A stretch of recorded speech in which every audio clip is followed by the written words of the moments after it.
When I was 14 years old, I walked into a therapist's office for the first time. We sat at a circular table with bare walls all around us, our chairs opposite one another. And soon enough, she diagnosed me with depression. I was thrilled. Can you imagine being so happy to be depressed? Someone had finally noticed that something was wrong. I felt validated in my struggles. I felt finally seen. I didn't know then just how flawed this system was. In the United States, all mental illnesses are diagnosed using the 5th edition of the Diagnostic and Statistical Manual of Mental Disorders, or the DSM-5. However, leading mental health experts call this system totally wrong, a complete scientific nightmare. Each of the DSM diagnoses has a set of criteria, and often meeting 5 out of 9 or a subset of these criteria are sufficient to give you the diagnosis. This means that simply relaying a patient's diagnosis actually gives you very little insight into them, because 2 different patients can look completely different based on which 5 of 9 they meet. Despite these differences, though, diagnoses often become self-fulfilling prophecies. When patients are told they fit in a box, they often expand to fill that box. The author Rachel Lviv writes about how when she was 6 years old, she stopped eating. She didn't know why, nobody knew why, but with stabs at rationales, the doctors diagnosed her with a rare case of anorexia nervosa, and she was sent to a hospital unit with a small group of older girls who had the same diagnosis. Rachel began to look up to these older girls and fill in the blanks of her diagnosis. Though she hadn't known that exercise had anything to do with body weight, she watched the other girls and began doing jumping jacks. She refused to sit or lie down because standing burned more calories. Rachel began to fill the box that she was placed into. But what do these labels do to our sense of self, to our beliefs about who we are at our core? This handing out of diagnoses often ignores the subsequent story making that patients do about them. As an example, my friend Alex was diagnosed with borderline personality disorder, or BPD, because of her erratic interpersonal relationships and volatile emotions. And she began to feel like she was rotten, perpetually wrong. I mean, the doctors had told her that her personality was quite literally disordered. How could you trust yourself after that? From then on, every time she got angry, even if it was justified, she would tell herself, this is what people with BPD do. After a partner left and she got insecure, instead of just feeling anxious, she had a secondary hatred towards herself for being so BPD.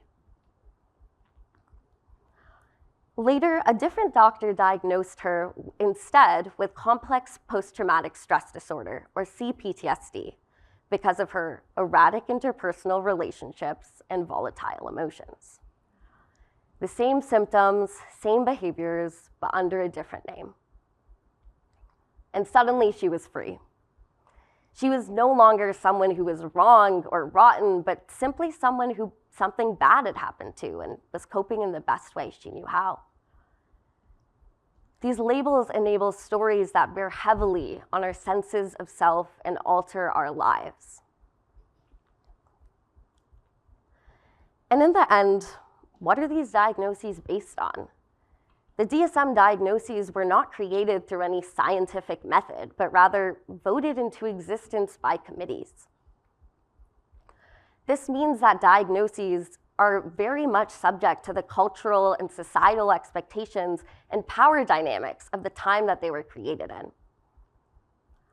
As an example, in the 19th and 20th centuries, many middle-class Western women were diagnosed mentally ill.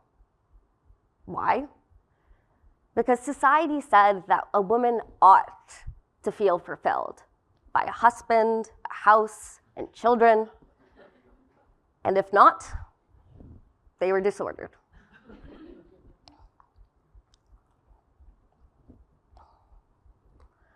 You might be wondering then why these diagnoses persist.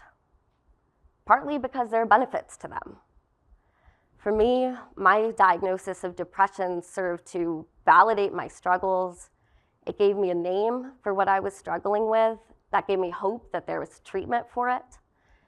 And it made me feel less alone, giving me a community of people who at least understood a little bit of my experience. But there are other social, economic, and psychological reasons that these diagnoses have persisted. Almost 70% of the people who created the DSM-5 had financial links to drug companies.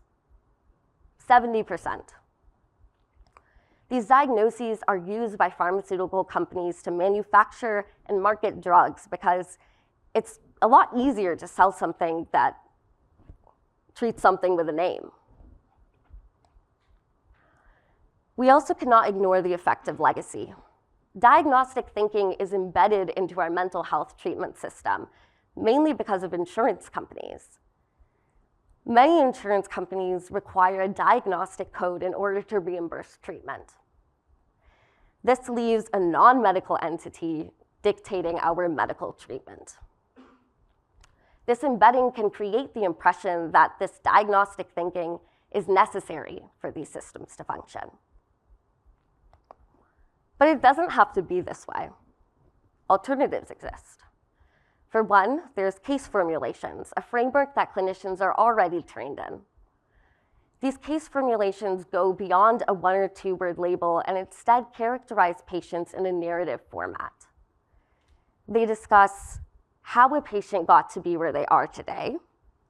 They're presenting problems and goals, what might hinder them in their treatment, and perhaps most importantly, what will help them in their recovery, a strengths-based view that is often missing from mental health care.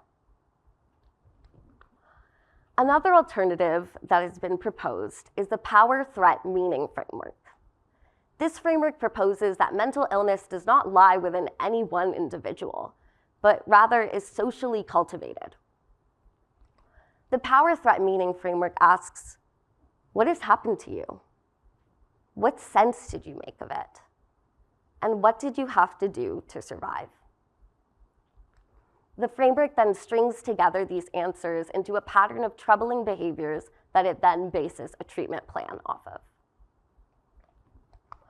A third alternative is the hierarchical taxonomy of pathology. This framework suggests that we view mental health as a spectrum between normality and pathology. It advocates against putting an artificial boundary between normal and abnormal, wherein a single symptom can change where you lie on that dichotomy. This framework is also supported by the most up-to-date scientific evidence, rather than being based on the opinions of experts who might have conflicts of interest. I want to implore the psychiatric community to adopt these models more readily.